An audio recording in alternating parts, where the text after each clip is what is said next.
Contar un abuso sexual es un proceso que cada persona lleva diferente.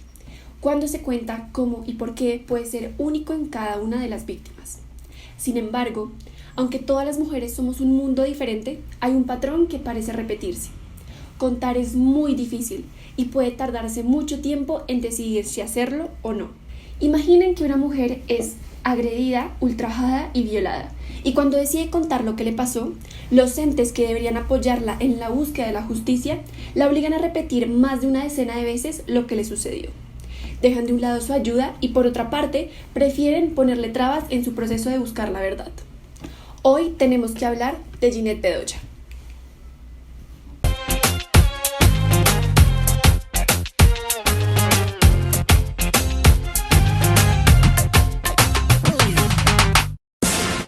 Ginette Bedoya llegó a la cárcel La Modelo el 25 de mayo del año 2000, con la esperanza de encontrar allí una víctima invaluable para el reportaje que estaba realizando sobre los conflictos que se gestaban al interior de este centro de reclusión.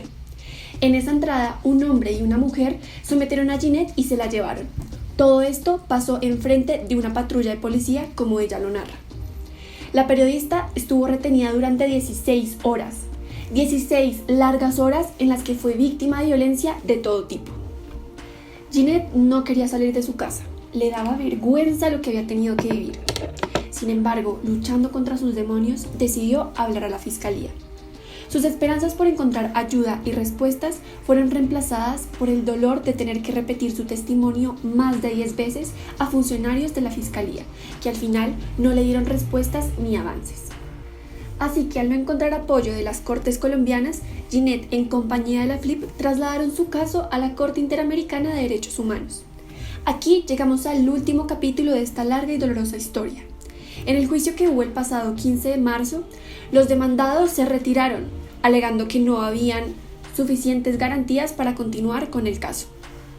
Los 3 condenados que hay hasta el día de hoy son paramilitares, actores del conflicto armado colombiano. El problema empieza cuando Ginette toma la valiente iniciativa de investigar su propio caso, hasta llegar a un macabro descubrimiento. Quien había ordenado su secuestro fue nada más y nada menos que un general de la policía. Esta acusación que hace Ginette, después de varios años de buscar pistas, estén comprobadas o no, debería prender las alarmas de esta institución. No, Policía Nacional, no estamos asegurando nada, pero Ginette se lo comentó a la Corte Interamericana de Derechos Humanos. Así que esto no es un chisme de barrio. ¿Cómo responden ante ella y demás mujeres que aseguran haber sido víctimas por miembros de la policía?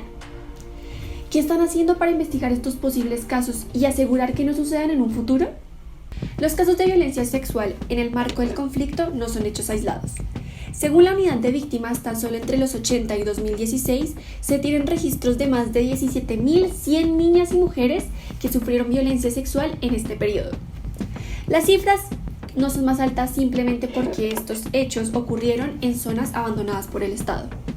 Someter a las mujeres a estos territorios lejanos fue y sigue siendo una forma en la que los actores ilegales demuestran su poderío y dominio.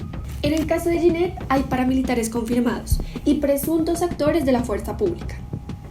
Mientras se la llevaban le decían que eso le pasaba por meterse en cosas que no debía. ¿No creen que es más urgente aún contarle la verdad a Ginette, quien es una víctima más de la guerra en Colombia? Como les decíamos al inicio, la gran mayoría de mujeres está en un gran dilema. ¿Cuento o no cuento? ¿Denuncio o no denuncio? Esto no solo viene de la vergüenza, sino de diversos miedos completamente racionales que se generan a la hora de enfrentar un proceso por violación. Dudas como la credibilidad de los relatos al enfrentarse a hombres poderosos, la afectación al buen nombre, el temor a represalias, que se cuestionen las intenciones o que incluso se culpe a la mujer por ser violada. Estas son algunas de las muchas dudas que rondan en la cabeza de las víctimas. El caso del que hablamos hoy, por sus características y por la valiente lucha que ha librado la periodista, ha alcanzado un carácter incluso internacional. Tal vez ni siquiera por cuenta propia de ella, pero Ginette ha aprovechado su plataforma para decirle al mundo que no es hora de callar. Movimientos como el #MeToo son la muestra de que muchas víctimas pueden encontrar en el proceso de Ginette la fuerza necesaria para atravesar la lucha y sanar las cicatrices de la violencia sexual.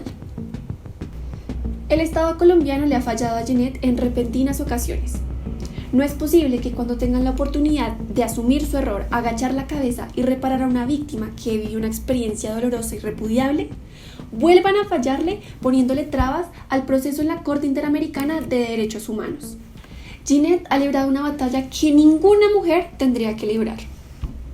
En su búsqueda de aliados, después de algo que, como ella menciona, la mató por dentro, el Estado la revictimizó. No se haga el de la vista gorda, Camilo Gómez y resto de la Agencia Nacional de Defensa Jurídica del Estado. Es hora de pedir perdón y darle a una persona que ha sufrido tanto justicia y la merecida verdad.